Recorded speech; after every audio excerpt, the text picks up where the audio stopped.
Koeman plans first Barca signing. United look at Sancho alternatives. Lukaku is on fire. Silva heads to Spain, and a transfer roundup all coming up in the next few minutes. As I'm your host, Matt Froelich, you are the Onefootballers, and this is the Daily News.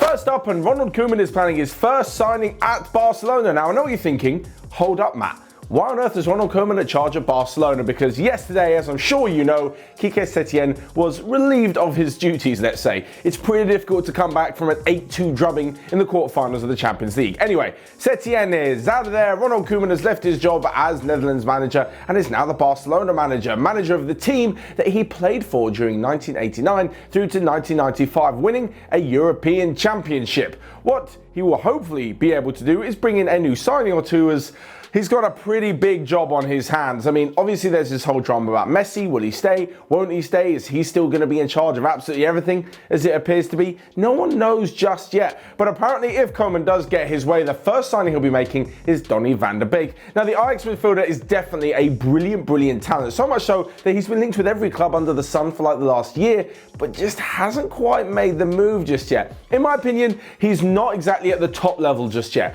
Like, he's a quality player throughout the whole of European standards. I'm just not sure he's at that world-class level just yet. So what better place to become better than at Barcelona?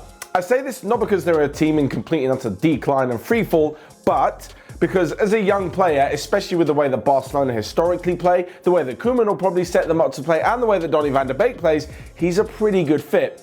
He's a young player who's got a fellow Dutch midfielder and Frenkie de Jong there already, and I can really see him getting the minutes, getting the time to progress into a top level midfielder. Of course, the thing with Van der Beek coming from Ajax is that he's not going to cost like bank-breaking money. We're not looking at another 140 million on Coutinho and Dembele and whatever other nonsense it was. This will be a probably sensible transfer fee, somewhere between 50 and 60 million. But next up though, and to Manchester United, who are still on the hunt for a right winger, despite the fact that it looks like the Jadon Sancho deal is off for now. There are rumours that under the surface, things are bubbling away nicely. They're still talking to Sancho's representatives, but it looks like Dortmund are more than happy to keep him for one more year. So, who is going to be the alternatives? Well, it looks like Douglas Costa may be a stronger link than others. The thing is, Juventus want to get rid of him. According to journalists in Italy, Juve really don't want him at the club because he's so injury prone, he's on so much money, and they've had him for 3 years and he still hasn't shown his best form.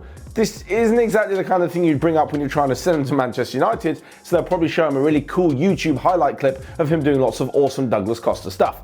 Anyway, what it does mean, as I mentioned for Manchester United, is that if they buy him, chances are they're only going to have him for a year, because if they go ahead and complete the Sancho deal next summer, then Costa just finds himself on the bench. After losing to Sevilla in the semi-final of the Europa League, Ole Gunnar Solskjaer said it's been a long and tiring season and they do need better squad depth. And I think everyone's been saying that for the last few weeks. He pretty much went with the same lineup for the rest of the Premier League campaign after lockdown. Yes, it managed to get them into the Champions League, but especially I've seen people talking about Greenwood. Like, oh, if Sancho comes in, it will ruin Greenwood's trajectory, like he won't develop as much. There is no way that you can put all the pressure on Greenwood. Like, surely as a player, first off, who is a central striker, not a right winger, putting a 17-year-old out to the right wing and being like, hey mate, you're the right winger now for Manchester United for the next, I don't know what it is, with Europa League, FA Cup, League Cup, Premier League. For the next 50 to 60 games, you need to be at it, like a full professional would, for the whole season. That's pretty harsh. If Sancho comes in, he's definitely being the number one right winger, same with Douglas Costa, whoever, and Greenwood can get games around the front three. He definitely does not need to be United's be-all and end-all in that position at 17 years old. That's kind of like what Barca are doing with Ansu Fati, and it's not working so well. But next up, to a former Manchester United man, Romelu Lukaku, who is on absolute fire. 10 games in a row he has scored now. He got a double last night along with Lautaro Martinez as Inter Milan smashed Shakhtar 5-0 and set up that Europa League final against, who I mentioned before, Sevilla. You would think on the basis of the semi-finals that Inter Milan probably go into the final as favourites, but I wouldn't write Sevilla off just yet. They're an incredible team and really take the chances when it comes to them. With Inter Milan though, Antonio Conte has to be applauded, especially for what he got out of Romelu Lukaku. He's currently on 33 goals for the season. If he has just one more, he will match the amount that the legendary Ronaldo got in his debut season for Inter Milan, all the way back in the late 90s. Pretty good going for someone who apparently was a terrible striker with a bad first touch at Manchester United, so much so that they decided to sell him. Anyway, the question I have is that Inter Milan finished 1 point behind Juventus in Serie A. If they manage to win the Europa League, this will be their first trophy since 2011. Or 2010 potentially with the Champions League, but their first final since 2011. Why would anyone want to leave? Like, I know there's loads of talk about Lautaro Martinez leaving to Barcelona. Is that a better deal at the moment? Will Barcelona definitely be fighting for all the titles next season better than Inter Milan would?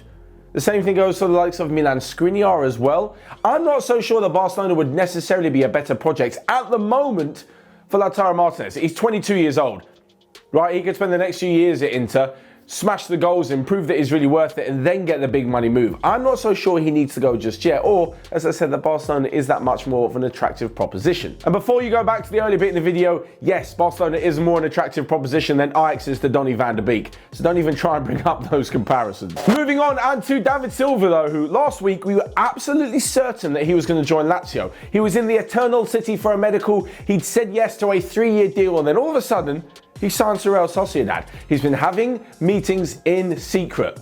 What a world we live in. Anyway, David Silva's glorious 10-year career at Manchester City came to an end after defeat in the Champions League to Lyon, and it meant that he could sign for whoever he damn well liked, despite the fact he said he would be signing for Lazio. Anyway, Sociedad are in need of a playmaker in David Silva's home country because Martin Odegaard was recalled by Real Madrid. So it's out with the young and in with the very, very old. Despite the fact he's 34, I think we've seen in Spain that the older attacking players, such as Joaquin, such as Santi Cazorla, are all so good. And honestly, I wouldn't put it past David Silva being a key player and having a fantastic season back in La Liga.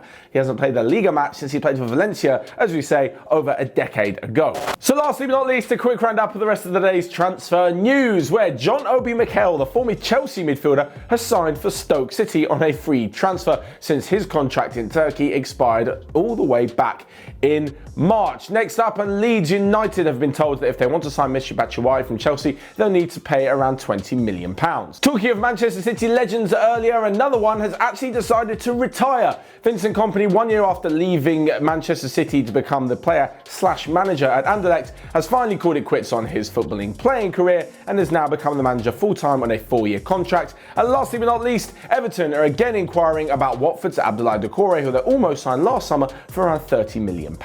So there you have it, that is all from me on today's daily news. Why don't you guys let me know your thoughts in the comment section down below about all of it. Whilst you're there, you can smash the like button, hit the subscribe button, and also click here or here to check out all of the other videos we've got going on Onefootball. But until next time, I will see you guys later.